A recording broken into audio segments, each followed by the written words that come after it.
दोस्तों, मैं आज आपके लिए एक ऐसी कहानी लेकर आई हूँ जिसको निभाना एक मजबूरी थी।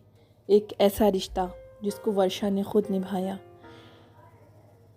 लक्ष्मीपुर गांव में एक माता पिता रहते थे। उनके साथ एक जवान बेटी रहती थी जिसका नाम वर्षा था। वर्षा की उम्र 20 साल थी, जिसको पढ़ने लिखने का बहुत शौक़ था।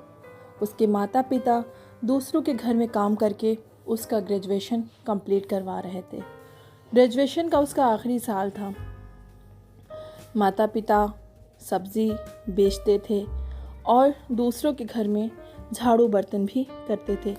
इसी से दोनों ने अपनी ज़िंदगी का गुजारा किया और अपनी बेटी को पढ़ाया लिखाया, क्योंकि वर्षा उन गरीब और बेउम्मीद चेहरों का आखिरी सहारा थी। वर्षा ने भी खूब मेहनत करके पढ़ाई की। एक दिन माता पिता घर में बैठकर वर्षा के साथ खाना खा रहे थे कि इतने में दरवाजे पर किसी ने कुंडी खटकाई। वर्षा ने कहा, रुकिए पिताजी, मैं देख कर आती हूँ कि दरवाजे पर कौन आया है। ये कहकर वर्षा बिना खाना खाए खाना छोड़कर उठ के गई दरवाज़ा खोलने। जब उसने दरवाज़ा खोला, उसके बाद से माता पिता ने बहुत देर तक उसका इंतज़ार किया, लेकिन वर्षा वापस नहीं आई। पिता ने अभी पूरा खाना खाया ही नहीं, माता ने अभी पूरा खाना खाया ही नहीं कि उठकर अपनी वर्षा को देखने चले गए कि 2-3 आवाज़ें लगाई, वर्षा की आवाज़ क्यों नहीं आ रही। देखा तो दरवाज़ा खुला हुआ था। माता पिता को लगा कि शायद उसकी कोई सहेली आई होगी और वर्षा गांव में किसी काम से चली गई होगी। 1-2 घंटा गुजरने के बाद भी वर्षा नहीं आई। माता पिता बहुत परेशान हो गए और कहने लगे, वर्षा कहाँ गई। ये कहकर गांव की कुछ सहेलियों से वर्षा के बारे में पूछा तो उन्होंने भी मना कर दिया कि नहीं, वर्षा मेरे भी साथ नहीं है। गांव में अब वर्षा को लोग ढूंढने लगे, क्योंकि माता पिता अधिक परेशान थे। ढूंढते ढूंढते शाम के 5 बज गए। माता पिता घर आए और बहुत दुखी मन से वर्षा को याद करके रो रहे थे कि मेरी बच्ची कहाँ गई, मेरी बच्ची कहाँ गई। वो गरीब माँ बाप की चेहरे की हंसी थी जो उसके माँ बाप उसको देखकर खुश होते थे। वो कहते थे, अगर मेरे पास दौलत नहीं है तो क्या हुआ, मेरे पास वर्षा है। और वर्षा भी उसी काबिल थी। उसने माँ बाप की हमेशा इज़्ज़त की, माँ बाप को हमेशा प्यार किया और माँ बाप के सपोर्ट के लिए वो पढ़ाई करती थी और बच्चों को ट्यूशन भी पढ़ाती थी। मगर वर्षा को क्या पता था कि उसकी ज़िंदगी आज इस कदर करवट ले लेगी। वर्षा नहीं मिली। शाम के 5 बजे थे। माता पिता घर में दुखी होकर रो रहे थे कि इतने में वर्षा उनके सामने आ गई। माँ बाप ने पहले चेहरे पर नज़र डाली तो बहुत खुश हुए कि बेटी तुम कहाँ थी। फिर माँ बाप ने गौर से ध्यान दिया तो देखा कि वर्षा के गले में वरमाला पड़ा है। वर्षा के गले में वरमाला पड़ा है, उसके मांग में सिंदूर लगा है, उसके गले में मंगलसूत्र पहना है, उसने लाल कलर का जोड़ा पहना है, उसके पैर में लाल कलर की, हाथ में लाल कलर की रंग वाली मेहंदी लगी है और वर्षा की बड़ी बड़ी आंखों से आंसू बह रहे हैं। माता पिता ये देखकर हैरान हो गए। इतने में माता पिता ने गौर किया कि उसके साथ कोई और आया है। माता पिता के सामने तो उनकी दुनिया जैसे अंधेरी हो गई थी कि आखिर ये क्या हो गया। सब हैरान रह गए। गांव के कुछ लोग भी वहां आ गए। सब देख के ये मोमेंट हैरान हो गए कि आखिर ये क्या हो रहा है। उनके साथ जो लड़का था वो गांव के सरपंच का बेटा था, मगर दिमाग से कुछ कम था। लोग उसको पागल कहते थे। ना तो वो पढ़ा था, ना तो उसने कोई काम करता था, सिर्फ वो गलत काम करता था। लोग उसको पागल कहते थे। उसका दिमाग बिल्कुल भी काम नहीं करता था। ये देखकर वर्षा माँ बाप से लिपट गई। माँ बाप से रो रो कर कहने लगी कि आप मुझे बचा लीजिए, आप मुझे बचा लीजिए, बहुत हैवान इंसान है। इन सब लोगों ने, इनके घर वालों ने मुझे पकड़ के ज़बरदस्ती मेरी शादी इससे करवा दी। माता ने पूछा कि वर्षा बताओ आखिर बात क्या है। उसने कहा, माँ जैसे मैंने दरवाज़ा खोला 2-3 लोग ने मेरे मुंह पे कपड़ा डाल दिया और सामने ही दरवाजे की गाड़ी खड़ी थी और मुझे गाड़ी में बिठाकर कहीं ले जाने लगे। मैं बहुत रोई, बहुत चिल्लाई, मुझे बेहोश कर दिया। उसके 1 घंटे बाद जब मुझे होश आई तो मैंने खुद को मंदिर में पाया। मंदिर में जब पाया तो गांव के सरपंच जी वहाँ थे।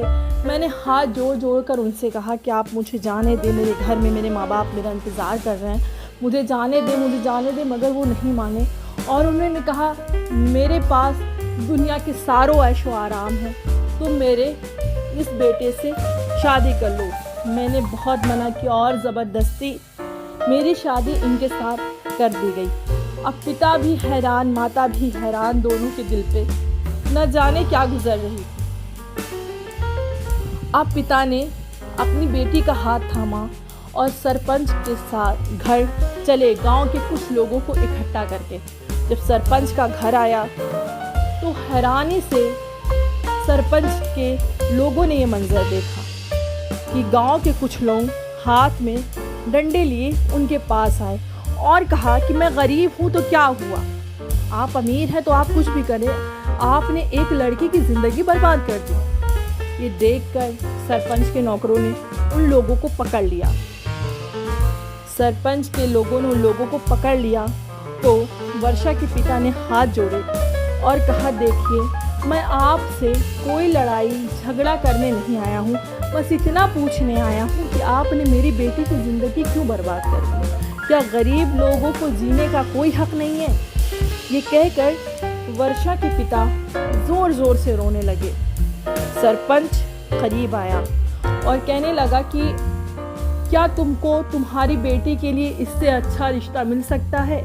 ज़रा नज़रें उठाओ और मेरे घर की हवेली पे नज़र डालो। क्या पूरे गांव में इतना खूबसूरत, इतना अच्छा घर कहीं मिलेगा? कितने खेत हैं मेरे, तुमने तो खुद मेरे गांव में मेरे खेत में काम किया हुआ है। उसने कहा, मालिक मैं गरीब हूँ, इसका मतलब ये नहीं था कि मेरी आप पढ़ी लिखी बेटी की शादी आपने एक पागल से कर दी। जब सरपंच ने कहा, हाँ भले ही मेरा बेटा पागल है मगर तुम्हारी बेटी को दुनिया के सारों ऐशो आराम मिलेंगे। उसने कहा, नहीं मुझे ऐसे आराम नहीं चाहिए, मैं ये शादी को नहीं मानता, मैं ये शादी को नहीं मानता। वर्षा यहाँ नहीं रहेगी, एक पागल के साथ वर्षा गुजारा ज़िंदगी का नहीं करेगी। ये कहकर वर्षा का हाथ पकड़ के उसको उनके घर से ले जाने लगा। इतने में कुछ नौकरों ने वर्षा को आगे से रोक लिया और सरपंच ने अपनी बंदूक निकाल ली। कहा, वर्षा क्या तुम यहाँ रहना चाहती हो अपने घर या अपने ससुराल, या तुम अपने मैके जाना चाहती हो? वर्षा रो रही है, कह रही है, नहीं मैं एक पागल के साथ अपनी ज़िंदगी नहीं गुजारूंगी, मैं एक पागल के साथ अपनी ज़िंदगी नहीं गुजारूंगी। ये कहकर वर्षा ज़ोर ज़ोर से रोने लगती है। सरपंच के सामने हाथ जोड़ देती है कि आप मेरे पिता समान हैं, आप मेरी ज़िंदगी इस कदर बर्बाद ना करें। ये रोते रोते वर्षा सर अपना झुका लेती है कि जब वर्षा सर उठाती है अपना तो देखती है कि उसके पिता के दोनों हाथ बांध दिए गए हैं और उनके सीने पर सरपंच बंदूक ताने हुए हैं। सरपंच ने कहा, फैसला तुम्हारे हाथ में है, अगर से तुम अपने घर चली जाना चाहती हो तो चली जाओ, मगर तुम्हारे पिता आज के बाद इस दुनिया में नहीं रहेंगे। वर्षा रोने लगती है और कहती है, ऐसा ना करे, ऐसा ना करे। ये कहकर सरपंच ने एक गोली छत की तरफ चलाई। अब वर्षा टूट गई। उसने कहा, ठीक है मैं अब ये रिश्ता निभाऊंगी क्योंकि ये मेरी मजबूरी है, आप मेरे पिता को छोड़ दें। सोचें, वो लड़की जो पढ़ना चाहती थी, कुछ बनना चाहती थी, जो बच्चों को ट्यूशन पढ़ाती थी, जिसका अरमान था अपने माता पिता के सपनों को साकार करना, आज वो बेटी एक पागल के साथ गुजारा कैसे करेगी? क्या ऐसे दुनिया में लोग होने चाहिए? नहीं। बिल्कुल नहीं होने चाहिए, मगर ऐसे लोग उस गांव में थे। सरपंच ने ज़बरदस्ती बाप के सीने पर बंदूक रख के बेटी को राज़ी कर लिया और बेटी बाप की मोहब्बत में वो एक पागल के साथ ज़िंदगी गुजारने के लिए तैयार हो गई। ये क्या है? ये रिश्ता है या एक मजबूरी है? आप सब कमेंट करके मुझे ज़रूर बताइएगा। क्या वर्षा ने सही किया? क्या पिता की जान बचाना ज़रूरी थी या एक पागल के साथ ज़िंदगी गुजारना एक मजबूरी थी? मुझे ऐसा लगता है कि एक बेटी के लिहाज से उसने जो किया वो सही था, मगर एक इंसान, एक लड़की के लिए उसने जो किया वो गलत किया। एक पागल के साथ उसको ज़िंदगी गुजारनी नहीं चाहिए, मगर वो बेचारी करे तो क्या करे, बाप के सीने पर बंदूक है और उसको ये राज़ी करवाया जा रहा है। चलिए, आज कहानी में बस इतना ही। उम्मीद करते हैं कि ये कहानी आपको पसंद आई होगी। मिलते हैं एक और कहानी के साथ, तब तक के लिए बाय बाय।